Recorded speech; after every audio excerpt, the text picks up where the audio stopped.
Good morning YouTube and the internet. If you follow the channel closely, you'll know that the Falcon died before Christmas. It's now the end of December. I've been borrowing my mate's Ford Ranger here for about 6 weeks. He said I could have it for 5, but well, I was too lazy and I didn't get my shit done in time. He hasn't had any problem with me keeping it, but since I've borrowed his car for 6 weeks and beyond the 5 weeks he originally said I could have it, I'm going to give it an oil change before I give it back to him. It is currently past due.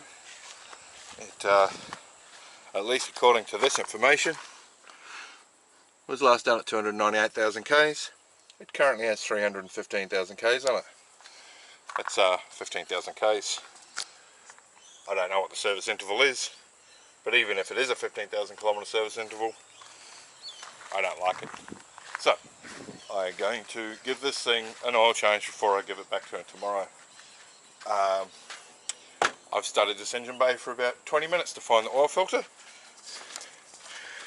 It is located here. It's quite dark for you, you probably can't see it. And it's actually the easiest way to get at it is from the wheel arch, not from underneath. So, I'm going to go grab my oil, my filter, my pans are over there, couple of tools, show you how to do an oil change on a Ford Ranger. This particular model, this has the 2.2 litre turbo diesel. The 3.2 litre turbo diesel has the same part number for filter and has the same oil recommendations. So the only relevant difference in it, I'm going to imagine, might potentially be the location of the oil filter, but I doubt it. It's probably in the same place. But the volume of oil. This takes 8.5 litres, I think, ish, apparently. So I've bought a 10 litre bottle of oil.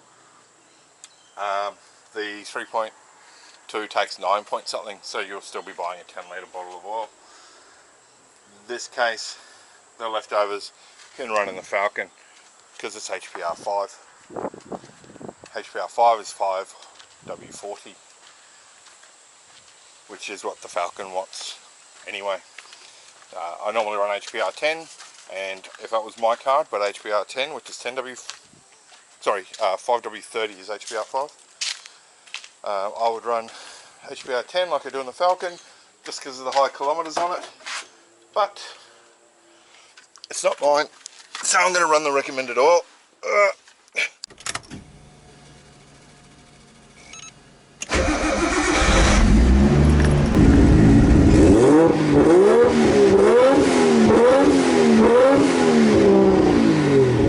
So yeah, as I said, yeah, HPR 5 will be the oil that I will use, and this is the oil filter, much smaller than I was expecting. This is a cartridge type filter. So we open her up. That's the filter, and it comes with 2 oil seals, one small one, one big one. I'm sure I'll find where they go when I pull the old one off. So this particular one, I think, is like their performance-y one, like the extra small filtration. It's only because this is the one that they had in stock. They didn't have the normal one, otherwise I would have got it. But let's get started. So, since this is a work ute, it's quite high, and I don't need to jack the car up, just got to park on a little bit of concrete. I have 2 oil pans in waiting, this one and this one, because it says it's going to pump out odd litres, so be prepared for a lot of oil. The car has been run and warmed up. This is a 13mm. If I point the camera in the right direction, you might be able to see it. It's very, very tight. That feels like the thread is damaged. Of course, I've immediately spilled oil on my concrete.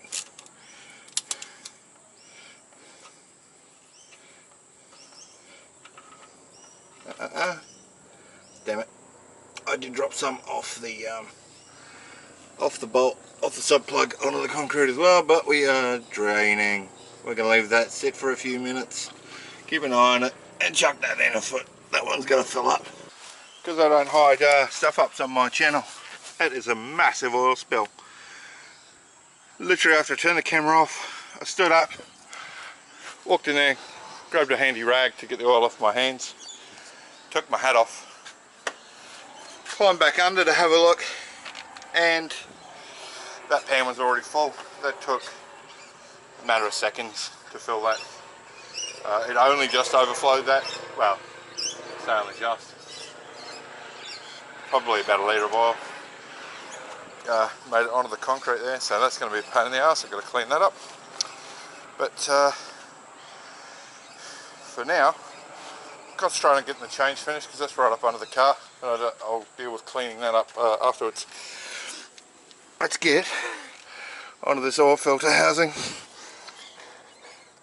Don't know how well you can see. That looks like about a 19-20 mil end on that oil filter housing there. Okay, that is in fact 27 millimeter, and because of the oil spill situation over there, I've just got a rag down here to catch anything. So that was very easy to undo by the unusual position and access through the wheel arch. This is quite easy. Okay, let's try not to spill any more oil than we need to. There's the filter attached to that. Let's pop that down there. And in there is some excess oil. If I had sufficient rags, which are currently all over in that other oil spill, I would mop that out. But as I don't, I'm going to let that oil stay there. Let's have a quick look at this filter. Certainly looks the same. This is just plastic. So this filter replacement should be pretty quick and easy. I'm going to come over here on the grass because I don't mind killing the grass. It's a pain in the ass anyway, and it's perpetually growing and needing to be mowed. So I want to look at the orientation of the filter here. So it wants to stay in, so I guess it's housed in here. Pull it out. 2 hands would be good. I need a cameraman. Who wants a job? Okay, I'm going to have to use 2 hands. It's definitely releasing it part way, but not all the way. There is some sort of plastic thing in the middle which perhaps retains it. I'm not sure. Absolutely nothing special. Just grab it with 2 hands and give it a heave and it pulls straight out. So that's the way it was in. Here's the new filter. There appears to be no physical difference from top to bottom. So I am going to wait and see. This is perhaps sump plug seal. There's a funny looking seal on that sump plug, and this I believe is going to go around the outside. But let me check the sump plug.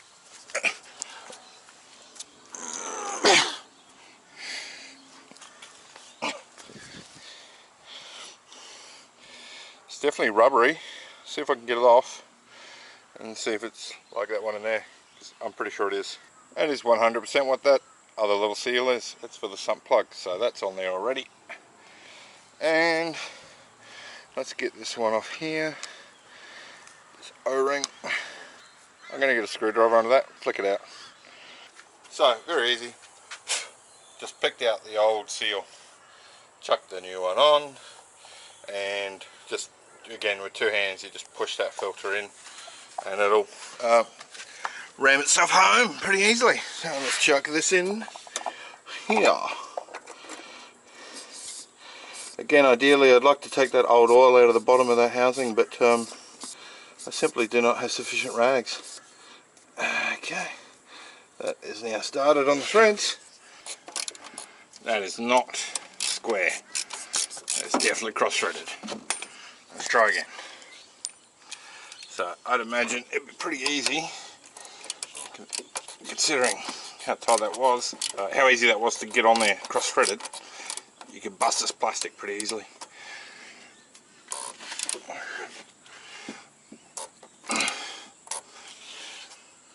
I don't think that's square either.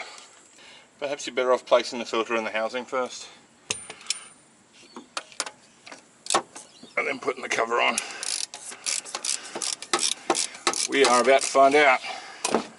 But got the filter pushed onto the housing on that end instead.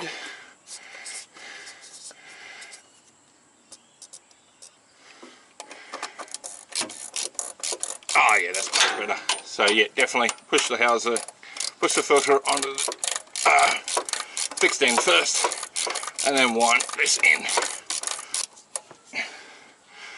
Now, having just felt how tight it was to undo, that's enough. I've had that many torques, which is not many. Okay, since we're all drained, pretty much, I'm going to leave these containers here, oil pans, because they're still sitting on a massive dam of oil.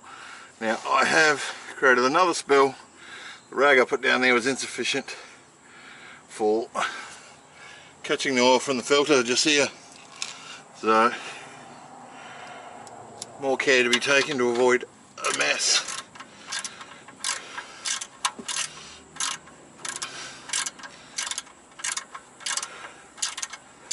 The quicker I get this done now, the quicker I can get the car off the oil and try and clean that up. So I'm not worried about dealing with that just now. I'll just get the job done.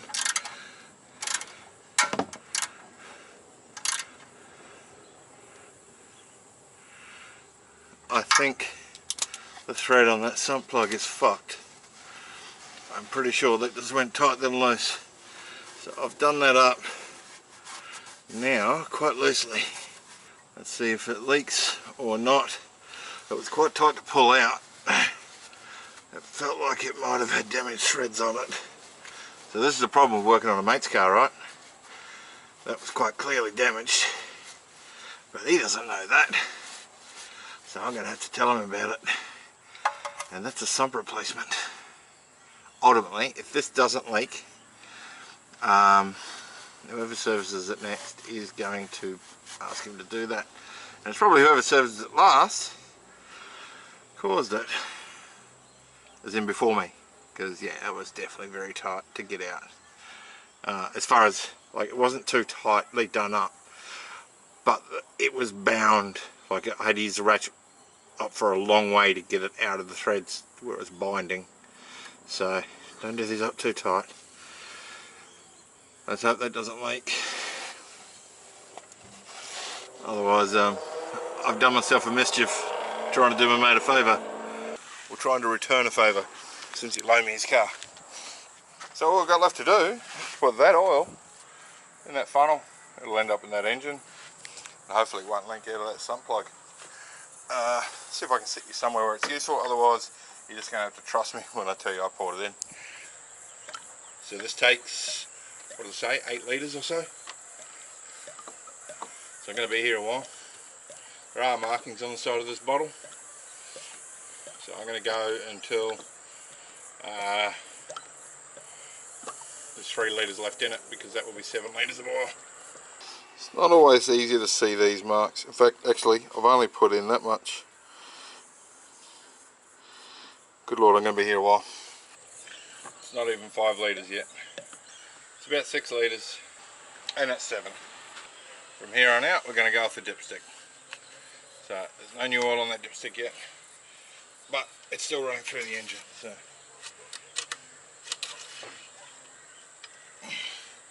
just touching the end. I'm going to give that a couple minutes and give it time to run through and run down. While that's happening, I'll check that sump plug for leaks. It's a very unusual dipstick. Try and read. It looks like there's a thin film of new oil all the way up this marking, which you can't see from there,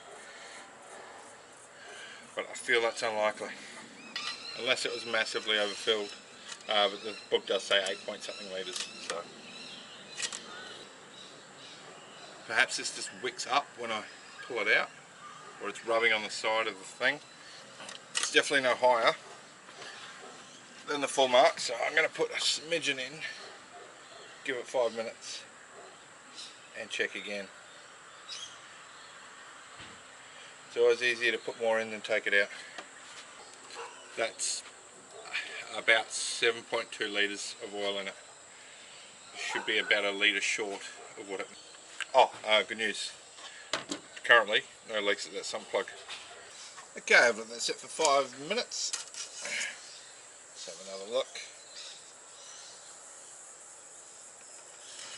It's possible there's a gallery just above the dipstick as well that feeds oil directly onto it.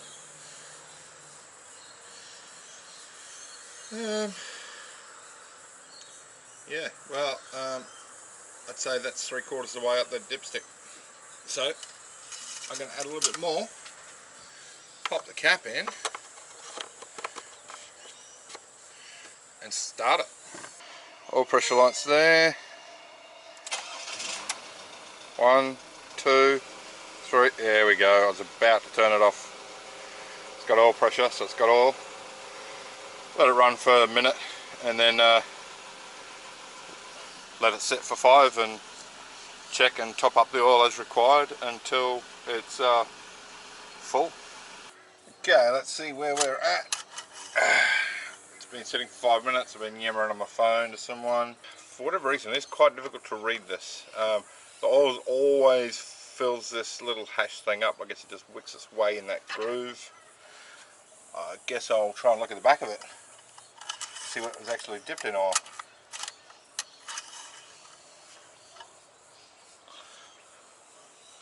So you can see there how the oil's, it looks like it's all the way up, but on the back it's probably halfway. You can see like it looks more uniform now, like as soon as you pull it out, or possibly on the way up, it rubs, picks it off because it's wide at the top and then it drips down onto that face. But I don't think that's full. I'm going to have another go. Not showing you. Yeah, I'm not convinced that's got enough in it. It looks like maybe a third when you look at the back of that. What a terrible design. And that would line up with the amount of oil in it versus what came out of it and what the book says it should have. So it currently has in it, I've added the amount it says it takes, having added about another ½ litre there. So again, I'll let it sit for a minute, I'll give it another run. Looks like the lens is dirty, so this is probably awful footage, but you're going to get what you're given. But yeah, that's pretty much it. So I'll just run it and check it, do the same, rinse and repeat, and just add more oil if necessary. I don't want to overfill it. Obviously it lost all the oil out of the canister as well, all over the floor, all over the ground, on my concrete. So it might have been, I don't know, 30 mil, 40 mil sitting in that, and residual maybe 100 mil throughout the engine, whatever. It did drain for a while. So yeah, looking at the bottle, I've added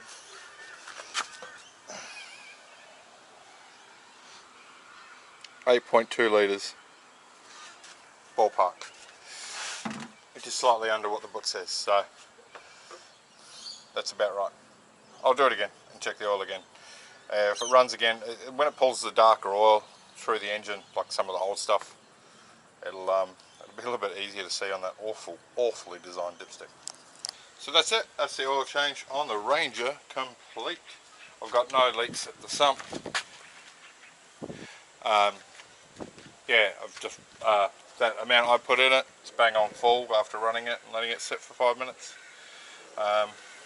Yeah, job done. So I've let my mate know that the sump probably needs replacing on his next oil change. And to be honest, it doesn't look like that hard a job on this car. Looks like you'd be able to drop the sump without having to pull anything else out of the way. So yeah, that is a success story.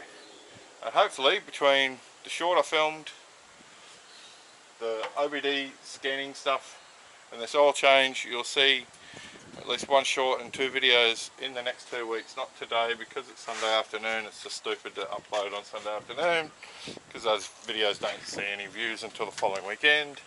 There's no momentum and the algorithm doesn't like it. Not that I put a heap of effort into doing what the algorithm wants me to do anyway, but I have happened to film some things that I might as well do in a particular order, and hopefully I've guessed what the algorithm wants correctly this time. Because that mini video went from my tags being like ranked 4th, 5th and 6th on how to flush or bleed brakes on a mini to not registering at all within a week, and I think that video's only got like 70 views total in 2 weeks now, so yeah, no velocity on that. That's a dead video. But if you're watching this, you can go and watch that. Don't even put the sound on, just put it on and walk away if you don't have a mini. Anyway, there will be stuff I have to do on the mini. It's drivable, it's working, but it could definitely do with some improvements.